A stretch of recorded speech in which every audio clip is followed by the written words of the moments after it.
আসসালামু আলাইকুম ওয়া রাহমাতুল্লাহি ওয়া বারাকাতুহু। সম্মানিত ভাই বোন, কোরবানি এবং ঈদুল আজহার এই চমৎকার আয়োজন আমাদের বেসিক কিছু মাসআলা মাসাইল জেনে নেওয়া খুব জরুরি।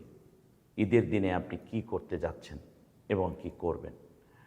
এক নম্বর কাজ হচ্ছে আপনি ব্যক্তিগত প্রস্তুতি, দ্বিতীয় হচ্ছে সমষ্টিগত প্রস্তুতি, আর তৃতীয় হচ্ছে যে কোরবানি করতে যাচ্ছেন যে পশুটিকে তার ব্যাপারে আপনার প্রস্তুতি।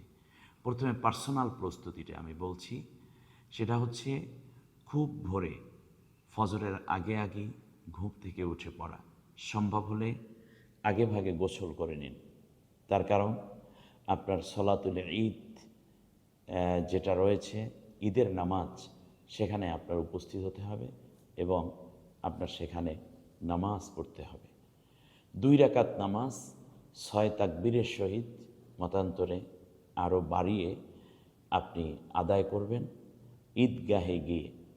আমাদের দেশে সবচেয়ে বড় একটি ক্ষতির কারণ হয়ে যাচ্ছে মুসলিম উম্মার একতাবদ্ধ হওয়ার ক্ষেত্রে, তা হচ্ছে সামাজিকভাবে যে ঐক্যবদ্ধতার জন্য এই ঈদুল আজহার মাঠে নামাজ পড়া, সেটা বিভিন্ন ইমাম সাহেবান, খতিব সাহেবান যার যার স্বার্থ রক্ষার লোভের প্রত্যাশায় তারা নিজেদের মসজিদের মধ্যে একটা করে জামাত প্রতিষ্ঠা করে ফেলেছেন।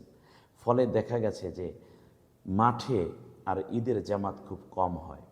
অথচ রাসূল সাল্লাল্লাহু আলাইহি ওয়াসাল্লাম তার সারা জীবনে মসজিদে নববীতে শুধু মসজিদের ভেতরে একবার সালাতুল ঈদ আদায় করেছিলেন, যেটা এজন্য করেছেন যাতে করে বাহিরে যেহেতু প্রচুর বৃষ্টি ছিল, পরিবেশ ছিল না মাঠে নামাজ পড়ার, এই কারণে মসজিদে ঈদের নামাজ আদায় করেছেন। আর না হলে রাসূল সাল্লাল্লাহু আলাইহি ওয়াসাল্লাম সবসময় তিনি ঈদের জামাত বাহিরে মাঠে আদায় করতেন, যেটা এখন মসজিদে গামামা রয়েছে মদিনাতে, এই অঞ্চলটা জুড়ে।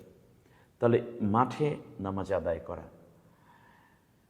এরপরে আপনি কিছু না খেয়ে বের হয়ে যাওয়া, অর্থাৎ আমরা রমজানের পরে যেই ঈদের নামাজ পড়ে থাকি ঈদুল ফিতর, তখন কিছু খেয়ে যাওয়া সুন্নত মাঠে যাওয়ার ক্ষেত্রে।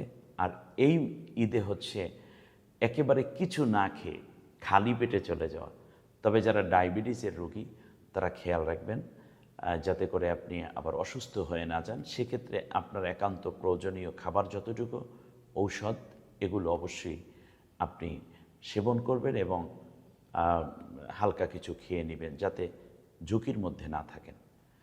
তৃতীয় যেই কাজটি আপনি করবেন তা হচ্ছে এক পথে যাবেন, আবার আর এক পথে ফিরে আসবেন।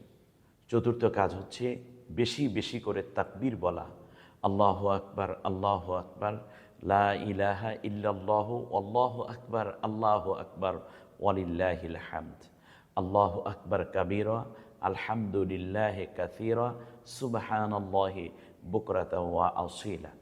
এইভাবে আপনি তাকবীর বলতে থাকবেন। আর যাওয়ার সময় সমষ্টিগতভাবে যাওয়া, অর্থাৎ সমস্ত এলাকাবাসীকে জড়ো করে, বা বাড়িতে যারা আছেন এ বাড়ি ও বাড়ি, এই মহল্লা ওই মহল্লা, এই পাড়া ওই পাড়া, এই বিল্ডিং ওই বিল্ডিং, আগে প্রয়োজনে একটু ফোনে ফোনে বলে অথবা তাকবীর ধ্বনি দিতে দিয়ে লিল্লাহে তাকবীর, আল্লাহু আকবার, এভাবে স্লোগান দিতে দিতে ঈদগাহের দিকে যাওয়া, এটা সুন্নাহ। চুপি চুপি একা একা চলে যাওয়া নয়, লিতুকাব্বিরুল্লাহা আলা মা হাদাকুম। অতএব আমরা এই তাকবীর বলতে বলতে যেন যেতে পারি। সম্মানিত ভাই বোন, এরপরে আপনি তাকবীর বলতেই থাকবেন। অন্যের সাথে শুধুমাত্র কথাবার্তা বলে সময় নষ্ট করবেন না। যত সম্ভব উত্তম পোশাক পরিধান করুন, অথবা আপনার যেইটা উত্তম আজকে আপনি সেটাই পরুন। ঈদগাহে যাওয়ার পরে ঈদের 2 রাকাত সালাত আদায় করতে হবে। ইমাম সাহেব চমৎকার নিয়ম বলে দেন, এভাবে ইমাম সাহেবের খুতবা শুনতে হবে এবং ইমাম সাহেবের খুতবার বক্তব্যটা আপনি চমৎকার করে হৃদয়ঙ্গম করার চেষ্টা করবেন। এরপরে আপনি ঈদের সালাত আদায়ের পরে চলে আসবেন যে পথে গিয়েছেন অন্য পথে, এটা সুন্নাহ। আর ঈদের সালাত আদায় করা হলো ওয়াজিব।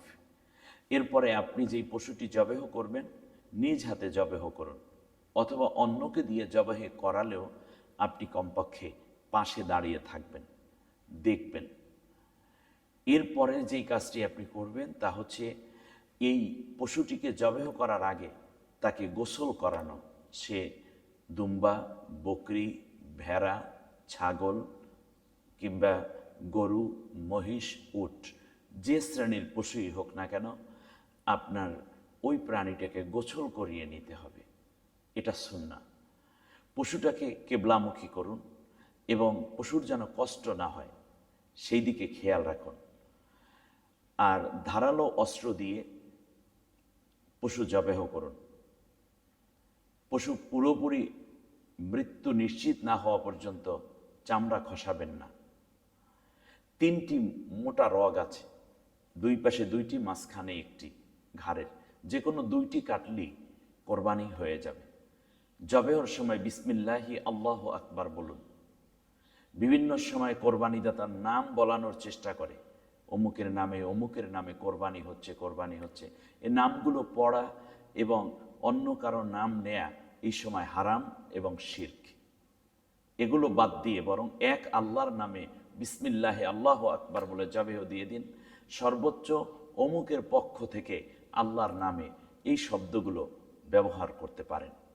সম্মানিত ভাই বোন, এরপরে চামড়া খুশিয়ে উত্তম রূপে সুন্দর করে আপনাদের পশুটিকে প্রস্তুত করুন। এবং রাসূল সাল্লাল্লাহু আলাইহি ইসলামের সুন্নাহ ছিল যে তিনি কোরবানির পশুর গোশত দিয়ে সকালের নাস্তাটা করতেন। অতএব আমরাও যদি চাই তাহলে এই উদ্যোগটুকু নিতে পারি। আর চামড়ার এটা সম্পূর্ণ হক গরিবের, মিসকিন, অসহায়ের, মাদ্রাসায়, ইয়াতিমখানায় অসহায় মানুষকে দিয়ে দিতে পারেন, অথবা বিক্রি করে টাকা গরিবের মধ্যে বন্টন করে দিতে পারেন, অথবা আপনি যদি চান তাহলে প্রস্তুত করে রান্না করে চমৎকার এই চামড়া আপনি খেয়েও নিতে পারেন। তাতে কোনোই অসুবিধা নাই, শরিয়া এই ক্ষেত্রে কোনো বাধা দেয়নি। গোস্ত বন্টনের ক্ষেত্রে অসহায় দরিদ্র মানুষ এবং আত্মীয় স্বজনকে প্রায়োরিটি দিন। নিজের পরিবারের দিকেও খেয়াল রাখুন। প্রয়োজনে রান্না করে অন্যকে খাইয়ে দিন। কেবলমাত্র ধনী ধনীকে দাওয়াত দিবে, স্বজন স্বজনকে দাওয়াত দিবে, এটাই যেন না হয়। ধনী গরিব সকলের জন্যই আজকে আপনার ঘরটা উন্মুক্ত করে দিন। আল্লাহ সুবহানাহু ওয়া তাআলা আমাদের কোরবানি কবুল করুন। আল্লাহর জন্যই যেন কোরবানি হয় এবং যে কোরবানি আল্লাহর কাছে পছন্দের হয়, আমরা যেন সেই মানের কোরবানিদাতা হতে পারি। আল্লাহ কবুল করুন, আমিন। আসসালামু আলাইকুম ওয়া রাহমাতুল্লাহি ওয়া বারাকাতুহু।